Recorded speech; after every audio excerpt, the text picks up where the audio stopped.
अस्सलाम वालेकुम, आदाब। 1TV के उर्दू खबरनामे में आप सबों का इस्तकबाल है। मैं शहबाज। आगे बढ़ने से पहले देखेंगे हेडलाइंस। वज़ीर आला रेवंत रेड्डी ने मूसा नदी के बहाली के लिए पदयात्रा का किया आगाज। चीफ जस्टिस DY चंद्रचूड़ का बयान, अदलिया की आज़ादी का मतलब हुकूमत के खिलाफ फैसला देना नहीं। प्रियंका गांधी का बीजेपी पर इल्जाम, लैंड स्लाइडिंग हादसे पर भी सियासत कर रही है। जयराम रमेश का बयान, झारखंड और महाराष्ट्र में कांग्रेस को जीत का यकीन। अब खबरें तफसील से। वज़ीर आला रेवंत रेड्डी ने मुंगेर जिले के वालकुंडा मंडल से पदयात्रा का आगाज करेंगे, जिसका मकसद मूसा नदी और इसके इर्द गिर्द बढ़ती हुई आलूदगी की असरात के बारे में मकामी लोगों में आगाही पैदा करना है। अपने दौरे के दौरान रेवंत रेड्डी ने अपोजिशन के झूठे प्रोपेगेंडा का मुकाबला करने पर जोर दिया और आवाम से इस प्रोजेक्ट की हिमायत की अपील की, ताकि आइंदा नस्लों के लिए एक साफ सुथरी माहौल फराहम किया जा सके। वज़ीर आला रेवंत रेड्डी ने बगैर किसी कानूनी रुकावट के मकामी इदारों में पसमानदा तबकात BC सर्वे के लिए रिजर्वेशन को मौसर तरीके से नाफिज करने के लिए एक वक्फ कमीशन कायम किया है। इस इक़दाम को मुख्तलिफ BC सर्वे यूनियनों की तरफ से ज़बरदस्त पसदाई हासिल हो रही है। हाल ही में BC वेलफेयर एसोसिएशन के कौमी सदर और साबिक MLA R कृष्णैया, MLA दानम नागिंदर और फिशमैन कॉरपोरेशन के सदर ने वज़ीर आला रेवंत रेड्डी से मुलाकात की और इस इक़दाम के लिए शुक्रिया अदा किया। Chief justice of India DY Chandrachud ने पीर को इंडियन एक्सप्रेस ग्रुप के एक प्रोग्राम में कहा है कि अदलिया की आज़ादी का ये मतलब नहीं है कि हर बार हुकूमत के खिलाफ फैसला दिया जाए। उन्होंने इस बात का इआदा किया कि अदलिया की आज़ादी का असल मफहूम हुकूमत के असर और रसूख से आज़ाद रहना है। चीफ जस्टिस ने इस बात पर भी अफसोस का इजहार किया है कि बाज़ प्रेशर ग्रुप्स अदलिया पर मीडिया के जरिए दबाव डालने की कोशिश करते हैं ताकि उनके हक में फैसले हो सके। उन्होंने मजीद कहा है कि जजों को हमेशा अपनी ज़मीर की आवाज़ सुननी चाहिए और फैसले कानून और आइन के मुताबिक करना चाहिए, ना कि किसी के दबाव के तहत। The idea of justice, first and foremost, for somebody who spent their life in the law and as a judge now for the last 2 decades, is judging within the purview and the framework of law. In the sense that when you deliver justice or you're trying to unravel the complexities of a case, you have to apply some fundamental values in order to define the notion of justice. Now, what are those values? Those values, to my mind, are the values which are given to us by the Constitution. And those values are not abstruse. Those values are very simple. The fundamental value and the most important of them is the value of human dignity. Valuing every life as equal to another life. Fraternity, valuing the fact that we are all a diverse, that's fraternity, and bringing us all together. The freedom of speech, again, one of the critical values which sustain democracy. Liberty of thought expression, belief, faith, and worship.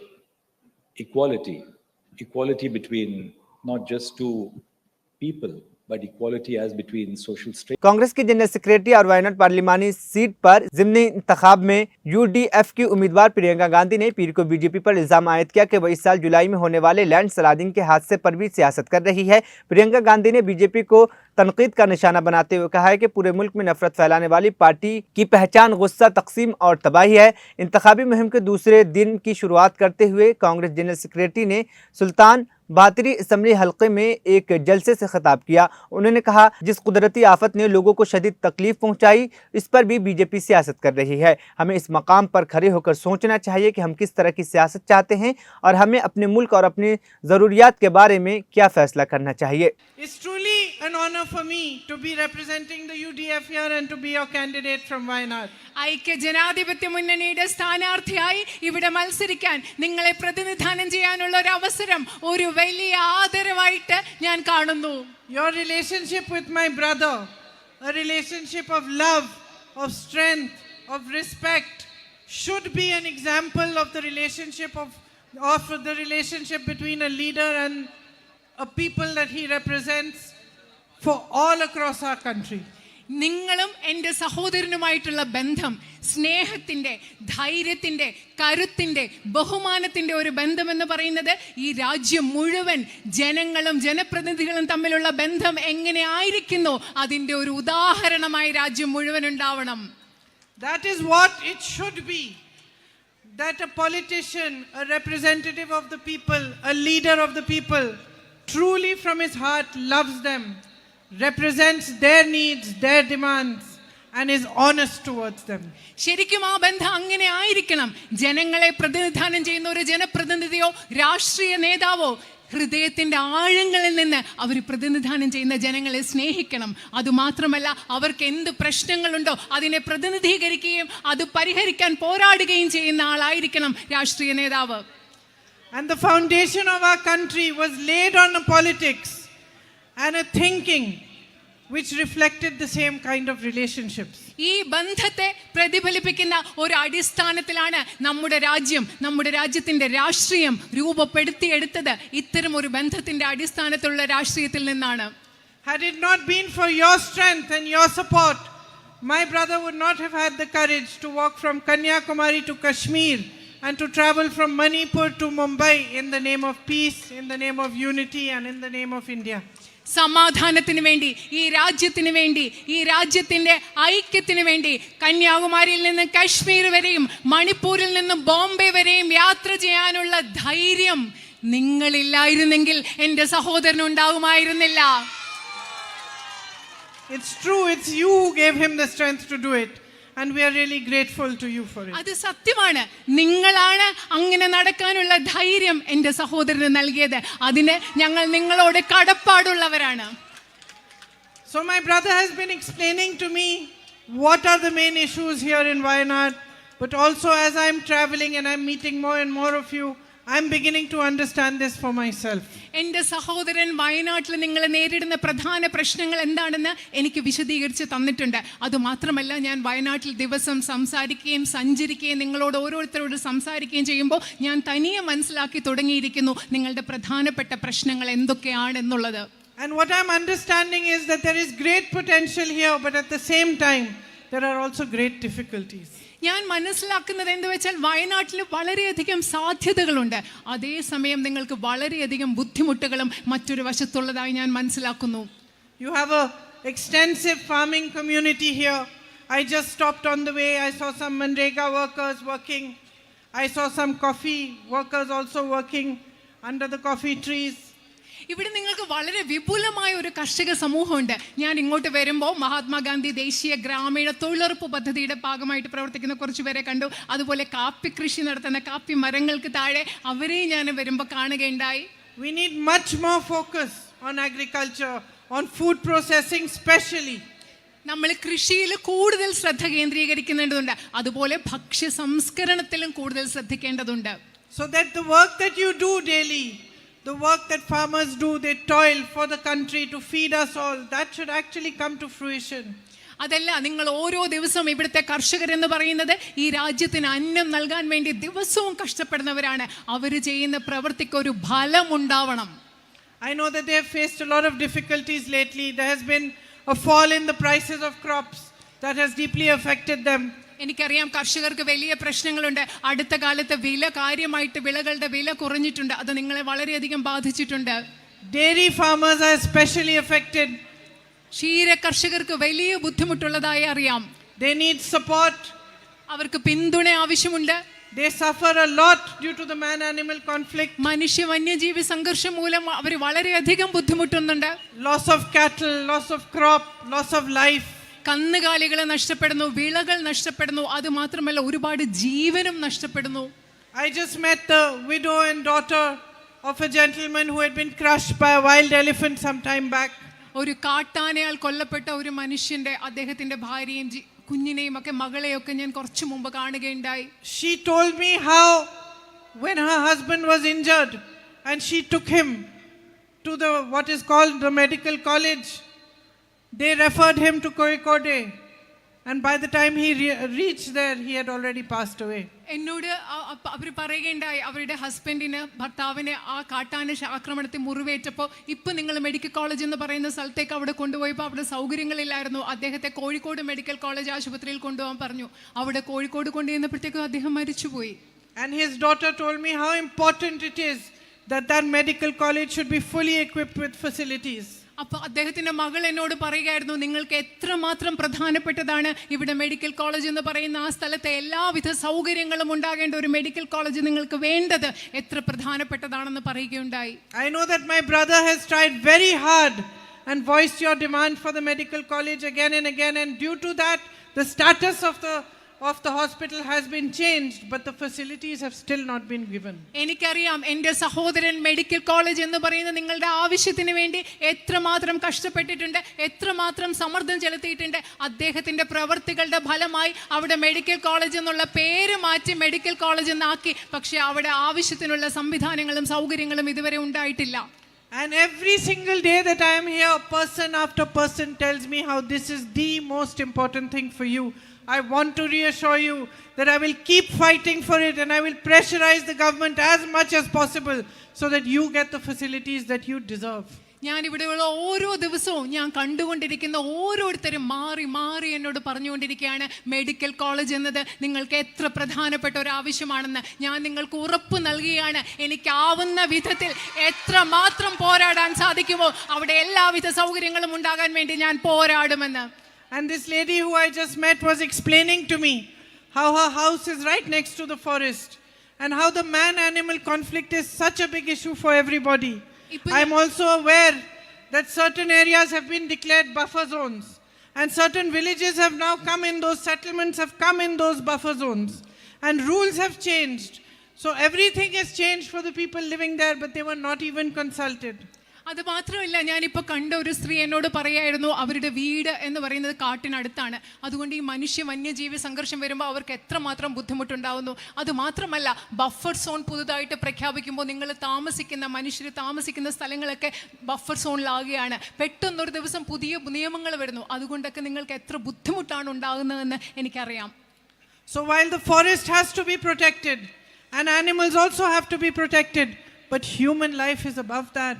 And we have to do all we can to protect human life, to protect your settlements, and to protect you from this continuous problem that you're facing. നമുക്കറിയാം, നമ്മൾ പ്രകൃതിയെ സംരക്ഷിക്കേണ്ടതുണ്ട്.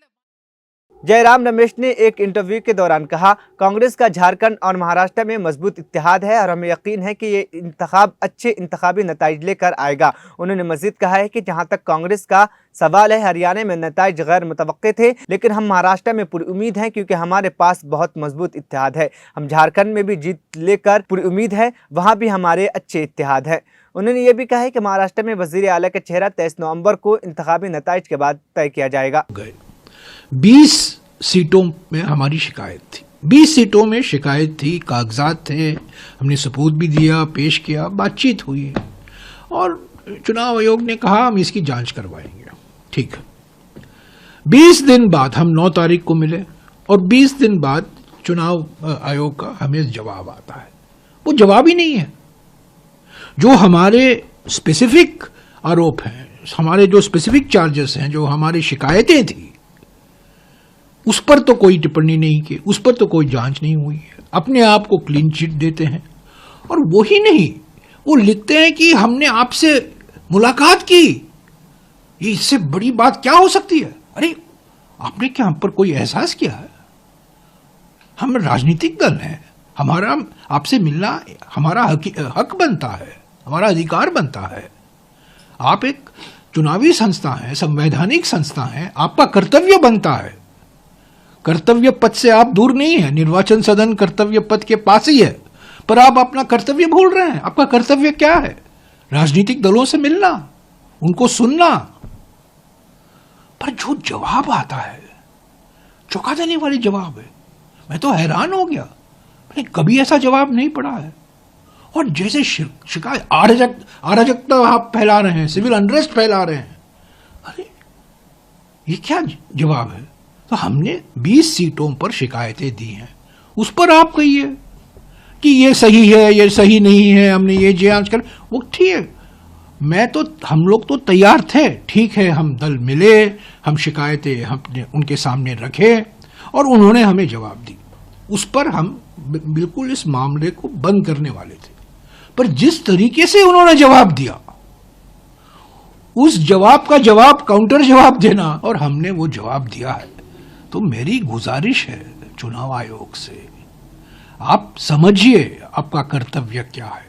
आपका कर्तव्य है सुनना, पार्टियों को गाली नहीं देना, पार्टियों को बदनाम नहीं करना, और जो नॉन बायोलॉजिकल प्रधानमंत्री के आदेश पर काम नहीं करना। आप एक संवैधानिक संस्था है। आपने ईवीएम की जो बात कही है, भी नहीं आया, उस पर तो कोई जवाब ही नहीं आया है। और जवाब देखिए ना, क्या सिर्फ इल्जाम ही इल्जाम है, और कांग्रेस पार्टी के नेता को बदनाम करने में लगे हुए हैं। और सबसे बड़ी बात, अराजकता हम फैला रहे हैं, सिविल अनरेस्ट हम फैला रहे हैं। ये क्या बात है, और चुनाव आयोग से। तो ठीक है, अभी हमने जवाब दिया है और चलता रहेगा। मांगी थी हमने, टाइम मांगा था, समय मांगा था चुनाव आयोग से, उन्होंने हमें 1 साल 1.5 साल तक उन्होंने ये मामला टाला, हमें मिला ही नहीं, उन्होंने मुलाकात ही नहीं की। तो हम ये मामला उठाते रहेंगे। हमारा क्या है, हम या अदालत जा सकते हैं या ईसी के पास जा सकते हैं। अब तक हम ईसी के पास ही गए हैं, ईसी से मुलाकात की कोशिश की है, उनको समझाने की कोशिश की है। ठीक है, बातचीत अच्छी तरह की होती है, वो सुनते हैं हमें रोकते नहीं है, हम बोलते हैं उनको। पर जिस तरीके से खत आता है, मैं समझता हूं क्या है ये। जैसा कि मैंने कहा ना, हमारा ये कोई एहसान नहीं कर, ये स्पेशल फेवर नहीं दे रहे हैं हमें, हमसे मुलाकात करके, ये हमारा फर्ज। ईरान के सदर मसूद पेजेश्कियान ने कहा है कि अगर इजराइल जंगबंदी कबूल करता है और खित्ते में मजलूम अवाम के कत्ल को रोक देता है तो इससे ईरान की जवाबी कार्रवाई की शिद्दत में कमी आ सकती है। ईरानी खबर रसा इदारे अदना के मुताबिक मसूद पेजेश्कियान ने कहा है कि अगर इजराइल जंगबंदी करता है और खित्ते में जारी जुल्म सितम को रोकता है तो इससे ईरान की जवाबी कार्रवाई की शिद्दत में कमी आ सकती है। उन्होंने मजीद कहा है कि ईरान अपनी खुद मुख्तारी और सलामती के खिलाफ किसी भी जारहियत को बगैर जवाब के नहीं छोड़ेगा। आखिर में हेडलाइंस फिर। वजीर आला रेवंत रेड्डी ने मूसा नदी के बहाली के लिए पदयात्रा का किया आगाज। चीफ जस्टिस डीवाई चंद्रचूड़ का बयान, अदलिया की आजादी का मतलब हुकूमत के खिलाफ फैसला देना नहीं। प्रियंका गांधी का बीजेपी पर इल्जाम, लैंड स्लाइडिंग हादसे पर भी सियासत कर रही है। जयराम रमेश का बयान, झारखंड और महाराष्ट्र में कांग्रेस को जीत का यकीन। 1 टीवी उर्दू खबरनामा यहीं पर खत्म हुआ। मुझे दीजिए इजाजत, फिर होगी कल मुलाकात। अल्लाह हाफिज।